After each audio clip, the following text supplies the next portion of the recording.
Hi hello friends, எல்லாரும் எப்படி இருக்கீங்க? ஸோ இன்னைக்கு வந்து ஒரு குக்கிங் vlog தான். ஸோ நிறைய பேர் என்கிட்ட ரீசெண்டாக ஜிபின் வந்து சாப்பிட்டு போனதுக்கு அப்புறமே வந்து அந்த ப்ரான் வறுவல் வந்து என்கிட்ட கேட்டாங்க. அது ரொம்ப ஈஸியாக நம்ம வந்து வீட்லேயே வந்து ஒரு மேக்ஸிமம் ஒரு ½ அன் ஹவர் ஊற வைக்கிறதுக்கு கொஞ்சம் ஒரு நீங்கள் ஊரெல்லாம் எல்லா மசாலா போட்டு ஊற வச்சிட்டிங்கன்னு வச்சுக்கோங்களேன். இந்த ஒரு மேக்ஸிமம் ஒரு 15 மினிட்ஸில் நீங்கள் அதை செஞ்சே முடிச்சிடலாம். அவ்வளோ சூப்பராக இருக்கும். ஸோ அது எப்படி செய்யலான்னு பார்க்கலாம். ஸோ இதுக்கு வந்து நான் ஃப்ரெஷ்ஷாக ப்ரான் வந்து வாங்கிட்டு வந்தேன். ஸோ ப்ரானை வந்து இங்கே வந்து மலேசியாவில் எப்படின்னா வந்து நார்மல் வீக் டேயில் வந்தால் க்ளீன் பண்ணி தருவாங்களாம், சில வீக்கெண்டில் வந்தால் க்ளீன் பண்ணி தர முடியாதுன்னு சொன்னாங்க. ஸோ அதனால் இந்த ப்ரான் வந்து முழு ப்ரானாக இருந்தது, அப்படியே ஒன்றுமே க்ளீன் பண்ணாமல். ஸோ அதுவே எனக்கு ஒரு 1 ஹவர் ஆயிடுச்சு லிட்ரலாக. ஏன்னா நான் ஊர்லலாம் க்ளீன் பண்ணி பழகலை. ஸோ நான் எப்படி க்ளீன் பண்ணியிருக்கேன்னு காட்டுறேன்.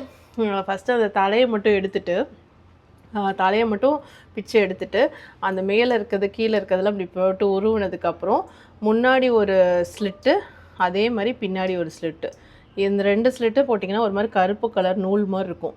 அதை வந்து நம்ம தேவை கிடையாது அது நம்மளுக்கு. ஸோ அந்த நூலை மட்டும் எடுத்துட்டிங்கன்னா அந்த 2 நூலும் போயிடும். ஸோ அது மாதிரி ஒன்றுக்கும் நான் பண்ணேன். ஸோ அதனால எனக்கு லேட் ஆயிடுச்சு. ஸோ இது வந்து க்ளீன் பண்ணி எடுத்து வச்சாச்சு. ஸோ இது தேவையான பொருட்கள்லாம் என்னென்னு பார்த்துடலாம். ஃபர்ஸ்ட் வந்து 1 டீஸ்பூன் வந்து தனி மிளகாத்தூள், மிளகா மட்டும் தனியாக அரைச்ச தூள். இது வந்து அம்மாவோட மசாலா தூள், எல்லாமே கலந்து போட்டு அரைப்பாங்க. ஸோ அது வந்து ஒரு 2 டீஸ்பூன். இது வந்து இதுவுமே ஒரு மசால் தூள் தான்.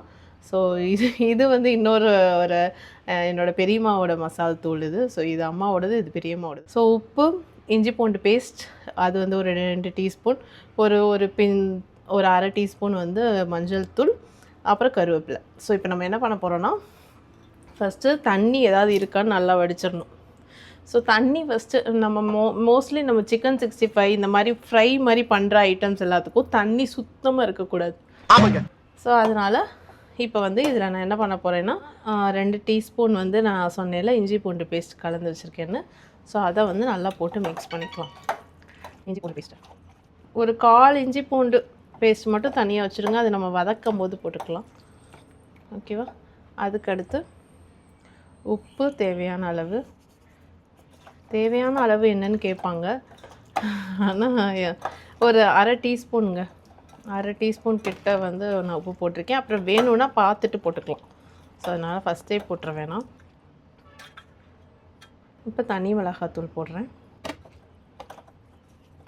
ப்ரான் பற்றி இன்னொன்று சொல்லணுன்னா, ப்ரான் வந்து ஒரு மேக்ஸிமம் 5 to 10 மினிட்ஸில் வெந்துடும். நீங்கள் ஒரு அரை மணி நேரம்லாம் ப்ரானை போட்டிங்கன்னா ரப்பர் மாதிரி ஆயிரும். ஸோ அந்த அளவுக்கு ப்ரானை நீங்கள் வந்து வேக வைக்கக்கூடாது.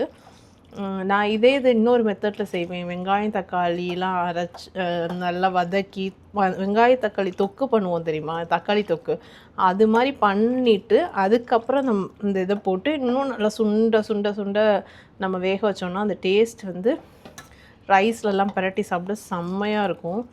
அது ஒரு மாதிரி டிஃப்ரெண்ட்டான டைப்பு. இது வந்து சும்மா மசாலாம் பரட்டி அப்படியே நம்ம வந்து இரும்பு கடாயில் அப்படியே வதக்கிறது. இது ஒரு டேஸ்ட். மல்லித்தூள், இதில் நான் கடை மசாலா எதுவுமே சேர்க்கலைங்க, எல்லாமே வீட்டு மசாலா தான், நம்ம வீட்டில் இருக்க பொருள் வச்சு செய்கிறது தான். ஏன் வந்து தண்ணி ஒரு சொட்டு கூட இருக்கக்கூடாதுன்னு சொல்கிறோன்னா, தண்ணி இருந்துச்சுன்னா உங்களுக்கு மசாலா வந்து கோட் ஆகாது. இப்போ பாருங்கள், தண்ணி சொட்டு கூட இல்லை உள்ள தண்ணி, ஆனால் இந்த ப்ரானே தண்ணி கொஞ்சம் கொஞ்சமாக விடும் பாருங்களேன். தண்ணி சொட்டு கூட இல்லாமல் இருந்தால் தான் அந்த மசாலா வந்து உங்களுக்கு ப்ரானில் ஒட்டும். இல்லைனா ஒரு மாதிரி நீங்கள் மசாலா வறுக்கும் போது மசாலா தனியாக இது தனியாக போயிடும், ப்ரான் தனியாக போயிடும், வெள்ளையாக இருக்கும் ப்ரான். ஸோ அதனால தான் தண்ணி ஒரு சொட்டு கூட இருக்கக்கூடாதுன்னு சொல்கிறது. எண்ணெய் ஊற்றி ஒரு 2 வெங்காயம் போட்டு வறுத்துட்டு அப்படியே அதை போட்டுருவேன், அவ்வளோதான். ஓகே, இது அப்படியே ஒரு 15 மினிட்ஸ் அப்படியே சூப்பராக ஒரு ஊறட்டும். ஸோ இப்போ இது வந்து ஒரு 15 மினிட்ஸ்க்கு மேலேயே நல்லா இதாகிடுச்சுங்க, ஊறிடுச்சு. ஸோ இப்போ நம்ம வந்து தாளித்து விட்டுறலாம். ஸோ எண்ணெய் வந்து நான் வந்து சும்மா ஒரு 2 டேபிள் ஸ்பூன் லெவலுக்கு எண்ணெய் ஊற்றுறேன். அதுக்கப்புறம் வந்து வெங்காயம் சின்ன வெங்காயம் அப்படியே போடுவேன். சோம்பு, உங்களுக்கு வேணும்னா ஒரே ஒரு தக்காளி போட்டுக்கோங்க, நான் தக்காளி போட மாட்டேன். அப்படிதான் இதில் என்ன ஒரு ஸ்பெஷல்னால் நம்ம இந்த மாதிரி வந்து கடாய் இந்த மாதிரி ஒரு கேஸ்ட் அயனில் செய்யும்போது அது அந்த டேஸ்ட் வந்து ரொம்ப என்ஹான்ஸ்டாக இருக்கும். நீங்கள் நார்மல் குக்வேரில் சமைக்கிறதுக்கும் இந்த மாதிரி வறுவல் ஐட்டம்லாம் வந்து நீங்கள் இந்த கேஸ்ட் அயனில் பண்ணும்போது அந்த டேஸ்ட் வந்து ரொம்ப சூப்பராக இருக்கும். ஓகேங்க, ஓரளவுக்கு இங்கே வதங்கிருச்சுல, இப்போ நம்ம ஆட் பண்ணிடலாம்.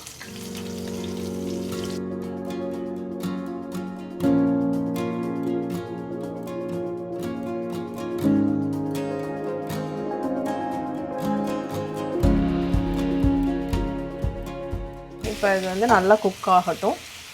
இந்த மீதி மசாலா வேஸ்ட் பண்ண வேணாம்னு வச்சிங்கன்னா லைட்டாக தண்ணி தெளித்து அந்த மசாலாவை நம்ம இதில் ஆட் பண்ணிடலாம். ஓகேவா? தண்ணியை லைட்டாக தெளித்து விட்ருவோம்.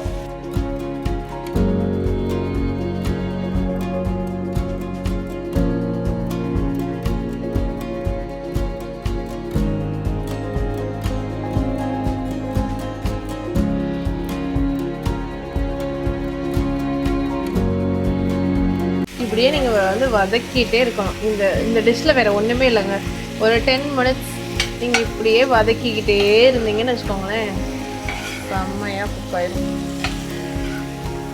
வேறு ஒன்றுமே பண்ண வேணாம். இதில் நீங்கள் அப்படியே தக்காளி ஒரே ஒரு தக்காளி அப்படியே கட் பண்ணி மேலாப்பில் போட்டிங்கனாலும் நல்லாயிருக்கும். உங்களுக்கு வேணான்னா அப்படியே விட்டுரும்.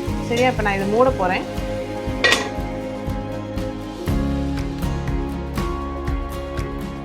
வச்சுட்டு நான் லாஸ்ட்டாக அது எப்படி வந்து அந்த வறுவல் எப்படி வந்திருக்குன்னு உங்களுக்கு காட்டுறேன். ஓகேவா? ட்ரை பண்ணி பார்த்துட்டு நீங்கள் கமெண்ட்ஸில் சொல்லுங்கள் எப்படி இருந்தது அப்படின்னு.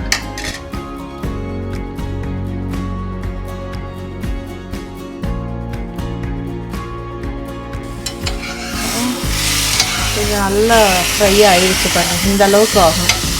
கொஞ்சம் தண்ணி விடுவோம். தண்ணி விட்டதுக்கப்புறமும் நம்ம என்ன பண்ணோன்னா கொஞ்சம் அப்படியே ட்ரை பண்ணி எடுத்துகிட்டே இருந்தோன்னா சூப்பராக வந்துடும். இப்போ இதில் வந்து ஒரு தக்காளி போட போகிறேன்.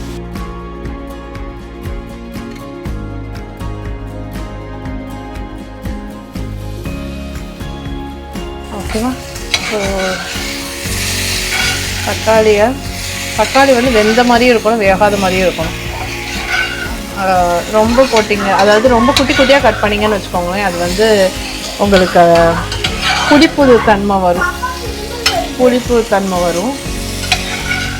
எப்படி இருக்குது பார்த்தீங்களா? பார்க்கவே எம்மியாக இருக்கா?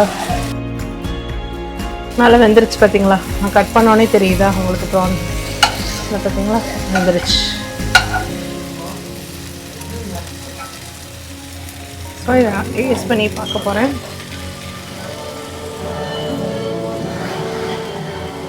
ஸ்ட்ரைட் ஃப்ரம் தவா.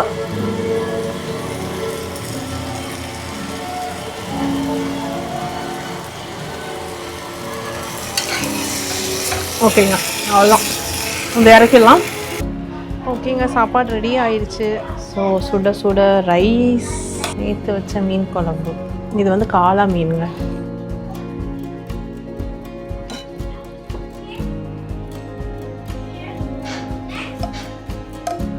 இது இன்னொரு நாள் நான் ரெசிபி உங்களுக்கு போடுறேன். ஸோ ப்ரான் வந்து பார்த்திங்கன்னா நல்லா வந்து மசாலா தான் ஊறி நல்லா இருக்குது. ஒரு 3 minutesக்கு மேலே வேக வச்சா இது அப்படியே நம்மளுக்கு ரப்பர் மாதிரி ஆயிடும். ஸோ அப்படி வேக வைக்கக்கூடாது. ஸோ நான் உங்களுக்கு சொன்ன ரெசிபி மாதிரி அதே மாதிரி நீங்கள் செஞ்சிங்கன்னா செம்மையாக இருக்கும். நீங்கள் அதை வெறும் ரைஸோடு பெரட்டி சாப்பிடவும் சூப்பர் டேஸ்ட்டாக இருக்கும். ஸோ நீங்கள் வந்து ட்ரை பண்ணிவிட்டு எப்படி இருக்குன்னு கமெண்ட்ஸில் சொல்லுங்கள். ஸோ இன்னொரு வீடியோவில் இன்னொரு ரெசிபியில் உங்களை நான் பார்க்குறேன். டாடா, பாய்.